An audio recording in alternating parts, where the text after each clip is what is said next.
L4, L5, abaulamento discal que toca a face ventral do sacrodural. A minha ressonância deu isso, dói bastante minha perna e minhas costas. O que será isso? E para responder essa, eu vou pegar a nossa amiguinha coluna e vou até sentar, que é para conseguir explicar isso melhor. Gente, vamos lá. Existem estágios de desgaste do nosso disco. Disco é essa almofadinha que fica entre as vértebras, tá? Abaulamento discal é quando tá começando uma sobrecarga, então gera uma pressão, mas o disco ele não sai para fora. Ele é pressionado, então é igual uma bolachinha recheada se a gente apertar, né? O recheio ele vai meio que levemente extravasar, mas não vai sair para fora. Nesse estágio, não é considerado uma hérnia de disco ainda. Porém, quando a gente não corrige o que está causando essa sobrecarga, a gente evolui passando para o estágio da protusão, que é quando já rompe um pouquinho desses anéis e começa a sair para fora essa herniazinha, tá? Essa bolhazinha. E que muitas vezes a bolha pode começar a tocar na raiz do nervo e gerar uma dor que irradia. Depois disso, nós temos a extrusão discal, que é a evolução da protusão, que é quando isso aqui está acontecendo, só que começa a vazar um líquido aqui do disco. E aí a dor ela costuma ser muito mais intensa para essa perna, tá? Com essa irradiação, e muitas vezes também tendo sintoma como queimação e até mesmo perda de força. E num próximo estágio, né, que é o estágio 4, nós temos o sequestro, que é quando essa hérnia de disco, ela se solta e ela fica solta por ali e pode estar tocando também o nervo, só que normalmente, por mais assustadora que ela pareça, ela é menos ruim, porque ela dói, tá? Doeu para chegar nesse estágio, porém, o corpo percebe que tem um corpo livre ali, ele vai lá e elimina. E um abaulamento discal que toca a face ventral do sacrodural é quando tá tocando levemente aqui, ó, tá? Nessa partezinha, porque aqui nós temos tipo um saquinho que protege a medula espinhal, tá certo? Então ela toca levemente aqui. Normalmente, tá? Mas é isso que eu digo, sintoma não é receita de bolo. Então, tipo assim, o sintoma que você vai ter, talvez eu não tenha. Talvez o sintoma que eu tenha, você não tenha, tá? Existem alguns sintomas justamente por conta aqui da região, né, do problema em si, mas não necessariamente todo mundo vai sentir aquilo ali, tá? Então, normalmente, um abaulamento não gera bastante dor na perna, tá? Pode gerar eventualmente, mas não, normalmente não é uma dor constante e não é com tanta intensidade. E é justamente por isso que quando o paciente chega, eu não avalio apenas o laudo, eu sempre olho as imagens do exame, porque o que é mais comum de acontecer é a imagem mostrar às vezes uma hérnia de disco e o laudo dizer um abaulamento.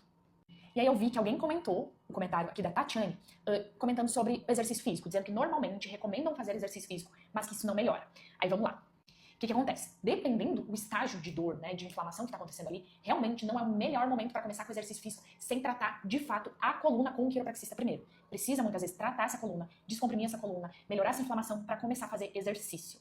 E o exercício ele tem que ser muito bem acompanhado, principalmente quando está num estágio mais evoluído, quando existe mais dor, tá? Então, por isso que muitas vezes eu gosto de indicar para que o meu paciente faça Pilates primeiro, porque vai conseguir ter um acompanhamento um pouco mais de perto, vai ter professor Nelly mais perto, que normalmente é um professor que já é graduado, tá? Que entende daquilo ali para saber dar um direcionamento e para também, caso você fale assim, esse exercício dói, ele saber conduzir a situação e mudar esse exercício. E por que eu digo isso? Porque o que mais existe nas academias por aí são pessoas que ainda não se graduaram, ou seja, não concluíram o curso. Não estou dizendo que elas não sejam capacitadas, tá? Mas muitas vezes ela ainda não tem aquela experiência da prática de fato, de saber, esse sintoma, a pessoa tá assim, esse exercício não deu tão bom.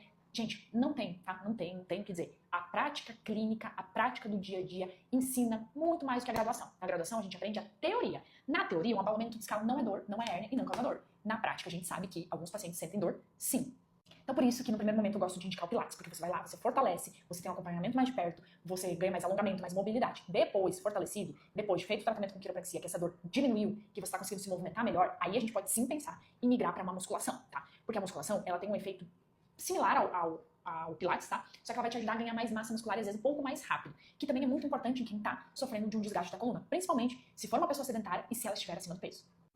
Mas, gente, é óbvio que esse exercício ele precisa ser feito com cautela também, tá? Então não se metam a sair correndo aí não sei quantos mil quilômetros quando existe um histórico de um desgaste na coluna e principalmente um histórico de dor. A gente tem que ser feito com acompanhamento, com cautela, tá?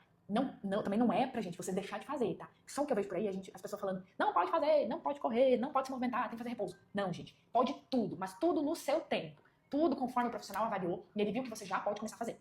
E aí eu vi que a Tatiane comentou que ela estava fazendo exercício físico, né? Aí, Tatiane, eu te pergunto, você tem alguém que te acompanha? Tá? Eu sei que muitas vezes é difícil, por isso que eu gosto de indicar o Pilates, porque muitas vezes pagar um personal não se torna tão em conta, né? Porque, obviamente, o profissional estudou, ele tá ali aquela hora dedicada exclusivamente a você. Então, a gente sabe que não é a realidade da maior parte das pessoas. Já o Pilates, ele consegue ser um pouco mais acessível, porque normalmente tem 3 pessoas fazendo ao mesmo tempo, tá? Só que o professor, ele consegue acompanhar essas pessoas ali naquele momento. E eu vi que a Tatiane também comentou que ela vai mostrar os exames dela essa semana, né, para o médico, para o profissional, tá? E aí, Tatiane, eu te recomendo para que você mostre para ele, obviamente, né, mas que você não se apegue a fazer um tratamento apenas com o medicamento, tá?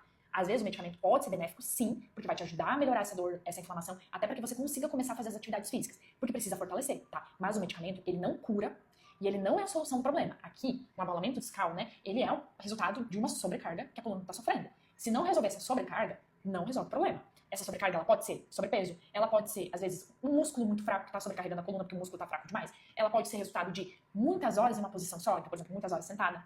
Ela pode ser também muitas horas sentada, muitas horas em postura errada. E, às vezes, também pode ser hereditário. Ou seja, pode ser que alguém, né, que tenha esse histórico já familiar, mas, do mesmo jeito, precisa fortalecer, porque senão a tendência é ir passando por esses estágios e evoluir.